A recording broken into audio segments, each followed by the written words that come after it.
पुनीत बालन यांनी पुण्यात दहीहंडी उत्सवाचं आयोजन केलंय। त्यांच्यासोबत संवाद साधलाय आमचे प्रतिनिधी रोहन कदमनी।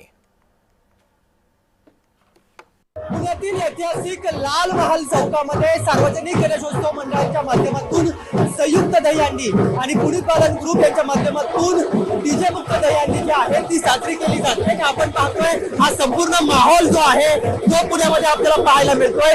ज्यांच्या माध्यमातून ही दहीहंडी साजरी केली जाते ते पुनीत बालन जे आहेत ते आपल्या सोबत आहेत।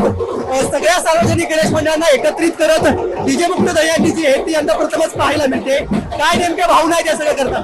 नाही, भावना हेच आहे की जे डीजेचा फॅड अनेक वर्षापासून या पुणे शहरात आला आहे त्याला कुठे आणि पारंपरिक पद्धतीने कुठलाही उत्सव साजरा होत नव्हता। तुम्ही बघितलं असेल अनेक वर्षापासून या दहीहंडीत आपण कधी बँड वादक पाहिले नाही।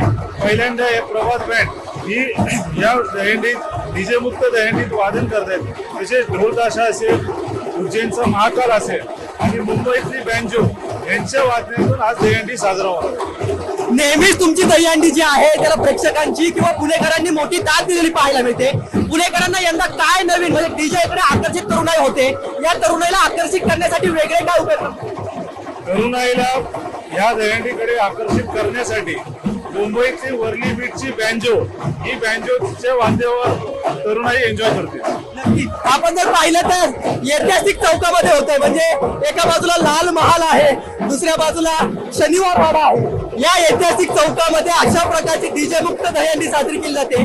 तरुणांना काय आव्हान कराल? डीजेकडे अनेक तरुण वयस्कर पाहायला मिळतात किंवा इतर आकर्षणाकडे तरुण जातात, त्यांना इथं बोलण्यासाठी काय आव्हान कराल? मी सर्वांना एवढं सांगेन की जेव्हा गोकुळाष्टमी आणि दहीहंडी भगवान श्रीकृष्णाने पण साजरा केली तेव्हा डीजे नव्हता ना, तेव्हा बासुरी आणि पारंपरिक वादनावर केली। तर आपण सर्वांनी पण डीजेला बंदी घालून डीजे मुक्त करून पारंपरिक वादनावर दहीहंडी साजरा करावी। नक्की, पण हा सगळा जो पाहायला मिळतोय माहोल हा टेलर पाहायला मिळतोय। पिक्चर गणेशोत्सवाला आहे, गणेशोत्सवाला काय पाहायला मिळणार पुढे? गणेश उत्सव आता जे पाहतो तुम्ही हे ट्रेलर आहे, संध्याकाळी 6 नंतर इथे पण पिक्चर दिसेल, पण मोठा पिक्चर जे आहे ती गणेश उत्सवातून दिसेल।